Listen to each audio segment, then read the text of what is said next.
1998년 2월 28일 일본 후쿠시마현의 한적한 시골 마을 미야코지촌에서는 한 건의 충격적인 사건이 발생하여 마을 전체가 떠들썩해졌다.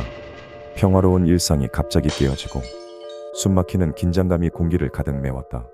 이 마을의 초등학교 교직원 숙소, 평범한 듯 보이는 그곳의 여자 화장실에서는 생각지도 못한 참혹한 광경이 펼쳐졌다. 젊은 여성 교사 A씨가 퇴근 후 화장실을 들렀을 때 변기 속에서 이질적인 물체, 바로 낯선 신발 한 짝이 눈에 띄었다. 그것만으로도 충분히 놀랄 일이었지만 그녀가 정화조 쪽을 확인했을 때의 공포는 말로 표현할 수 없었다.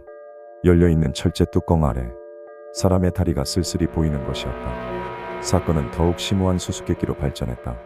경찰과 소방대원이 급히 출동해 정화조를 파괴하고 그 속에서 발견된 시신의 오물을 씻어내야만 했다.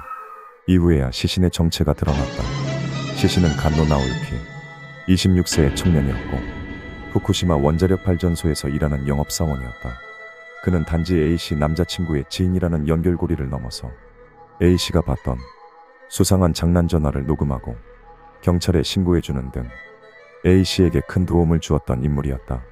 그런 그가 어떻게 그러한 비극적인 최후를 맞이하게 되었는지, 그 진실은 아직도 미궁 속에 남아있다. 그가 왜 여자 화장실 정화조에서 숨진 채 발견된 걸까? 26세 청년 간노 나오유키가 여자 화장실 정화조에서 숨진 채 발견되면서 현장은 수많은 의문점으로 뒤덮였다. 냉랭한 기운이 감돌던 당시의 날씨에 그가 발견된 모습은 더욱 충격적이었다. 간노의 상반신은 알몸이었고 몸을 웅크린 채로 배에 점퍼와 운동복을 말아 움켜진 모습으로 싸늘하게 누워있었다. 이로 인해 간노가 정화조에 갇힌 당시 의식이 있었음이 추정되었다. A씨가 발견한 그의 신발은 머리맡에 남아있었다. 부검 결과 사망 원인은 저체온증과 흉부순환 장애로 판명되었다.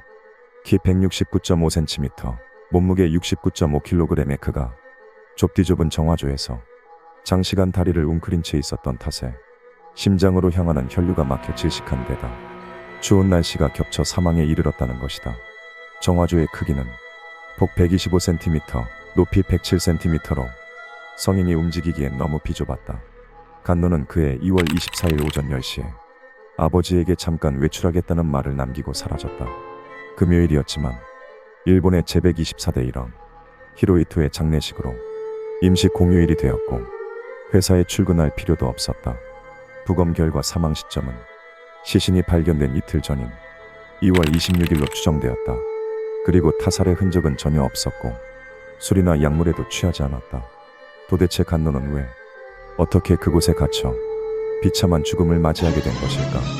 수개월에 걸친 수사 끝에 경찰은 간노 나오유키의 죽음에 대해 스스로 정화조에 들어갔다가 빠져나오지 못해 얼어 죽었다라는 결론을 내렸다.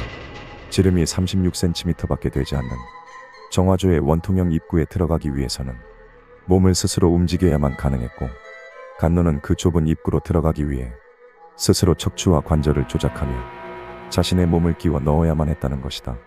일본 20대 남성의 평균 어깨 너비는 40.4cm로 경찰의 여러 실험 결과 타인이 그를 무력화한 후 억지로 밀어 넣는 것은 불가능하다는 사실이 드러났다. 또한 정화조의 철제 뚜껑이 열린 채로 발견된 점도 이런 결론에 힘을 실어주었다. 누군가 그를 살해하려 했다면 도움을 요청하지 못하게 뚜껑을 닫았을 것이기 때문이다. 그러나 경찰의 이러한 결론은 수많은 의문을 남겼다. 간노가 정화조에 스스로 들어간 이유를 밝혀내지 못한 것이 가장 큰 의문이었다. 사건 현장인 화장실은 A씨가 혼자 사용하는 공간이었기 때문에 경찰의 말대로 간노가 정화조에 침입한 것이라면 A씨의 용변을 엿보려는 의도 외에 달리 설명할 수 없었다. 간노가 얼마나 용변이 급했더라도 여자 교사가 혼자 쓰는 화장실에 들어가는 것은 비정상적인 행동이었다. 더군다나 정화조에 빠진 물건을 꺼내려고 했다는 추정 역시 타당하지 않았다. 그곳에서 발견된 것은 그의 옷가지와 신발 한 짝뿐이었고 악취와 유독가스가 가득한 정화조에서 그것을 감수하며 찾을 만한 가치가 있는 물건은 아니었다. 간노는 동네 청년회에서 오락부장을 맡을 정도로 쾌활하고 바른 청년이었지만 이번 사건으로 인해 하루아침에 여성의 대소변을 엿보려는 변태 성욕자이자 관음증 환자로 오해받게 되었다. 결국 성적 욕구를 충족하려다 스스로 목숨을 잃은 자기색점사로 묘사되기도 했다. 간노 나오유키의 죽음에 대해 마을 주민들이 재수사를 요청하는 탄원서를 제출한 것은 이유가 있었다. 간노의 신발 한 짝이 사건 현장에서 1.5km 떨어진 제 방에서 발견되었으며 그의 차량이 현장 인근 농협 정문에 열쇠가 꽂힌 채로 주차되어 있었다.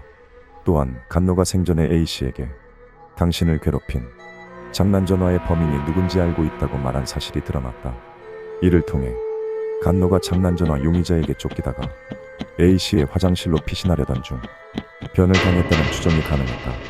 특히 A씨는 2월 24일부터 사흘간 고향으로 휴가를 떠나 집을 비웠기 때문에 만약 간노가 A씨를 몰래 훔쳐보려 했다고 가정한다면 잘못된 날짜에 화장실에 침입한 셈이었다. 그러나 이러한 주장에도 불구하고 결정적인 증거가 없었기에 경찰의 수사 결과를 뒤집기엔 역부족이었다. 사건 발생 넉 달 후인 7월 4일 아사히신문 계열 주간지인 AERA에 실린 사파는 마을 주민들의 혼란을 더욱 가중시켰다. 사파는 폭 125cm, 높이 107cm의 정화조를 정사각형에 가깝게 묘사했고 간노는 실제보다 훨씬 거대한 인물로 그려졌다. 그러나 실제로는 키 170cm가 채 되지 않았던 간노는 무릎을 구부린 채 다리를 끌어올리고 머리까지 들었는데도 정화조에 온몸이 끼어 있었다. 또한 사파대로라면 A씨는 신발이 아닌 그의 머리를 먼저 발견해야 했다. 왜곡된 사파는 간노가 본인의 의지와 무관하게 정화조에 갇힌 것처럼 보이게 만들어 타살 가능성에 무게를 실어주었다. 이로 인해 마을 주민들 사이에서는 간노가 살해되었을 가능성이 더욱 크게 부각되었다. 후쿠시마 원전과 얽힌 이 사건에 대한 수많은 추측이 나돌았던 것은 원전이 마을 사람들에게 가진 복잡한 의미 때문이기도 했다. 간노 나오유키의 직장이었던 후쿠시마 원전은 미야코지촌에서 직선거리로 약 20km에 불과했다. 마을 주민들에게 후쿠시마 원전은 구원자이자 위험한 존재로 받아들여졌다. 에도 시대의 기근으로 마을이 전멸하는 고통을 겪은 주민들에게 원전은 일자리를 제공하는 희망의 상징이었지만 동시에 안전을 위협하는 위험 요소이기도 했다. 원전이 가동된 1971년 이후 마을 주민들은 찬성파와 반대파로 나뉘어 갈등을 겪었고 촌장 선거에서도 이 문제가 주요 쟁점으로 떠올랐다. 간노는 원전 찬성파에 속했다.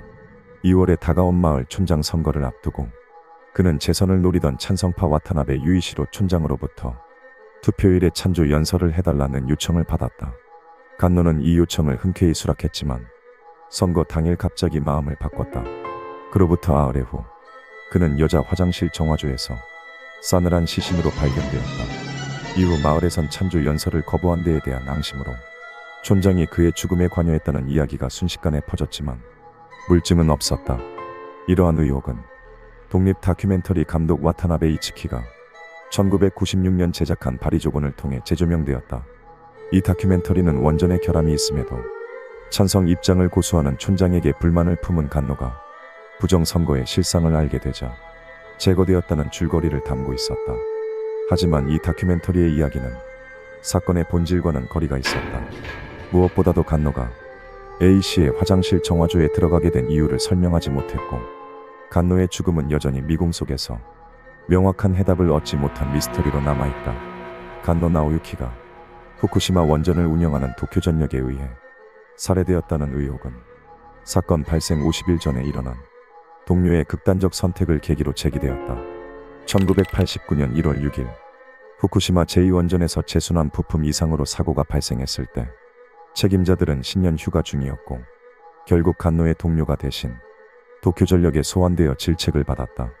그는 이로 인해 극심한 스트레스를 받고 후쿠시마로 돌아가던 중 우에노역에서 스스로 목숨을 끊었다. 이 사건에 분노한 간노가 그 진상을 파헤치려다 도쿄전력에 타깃이 되었을 것이라는 의혹이 생긴 것이다. 이러한 도쿄전력 배후설은 2011년 동일본 대지진으로 인해 후쿠시마 제1원전이 폭발하자 다시 주목을 받았다. 원전 현장 감독으로 20년 넘게 일했던 히라이 노리오가 1996년에 원전의 결함을 폭로한 사실이 다시 조명된 것이 그 이유였다.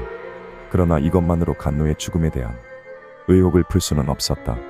미궁에 빠진 이 사건은 미야코지촌 주민들에게 깊은 상처를 남겼다. 간노의 아버지는 아들의 명예를 되찾기 위해 방송에 여러 차례 출연했고 촌장과 그의 가족은 살해범이라는 의심을 받았다. 또한 간노의 관음증 대상이었을지 모른다는 이유로 A씨는 큰 정신적 충격을 받았다. 이 사건이 후쿠시마 원전과 연결되면서 마을 사람들은 이 이야기를 극도로 피했고 후쿠시마 원전 폭발 이후 몸과 마음이 지친 주민들은 사건에 대해 이야기하는 것을 꺼려했다. 변사 사건이 발생한 지 30여 년이 지난 2020년 한 방송사가 사건의 진상을 밝히기 위해 미야코지촌을 찾았으나 주민들은 사건에 대해 언급하는 것을 피하며 그런 사건이 있었느냐고 말하는 분위기였다. 이 사건은 미야코지촌의 과거와 현재를 모두 짓누르는 미스터리로 남아있다.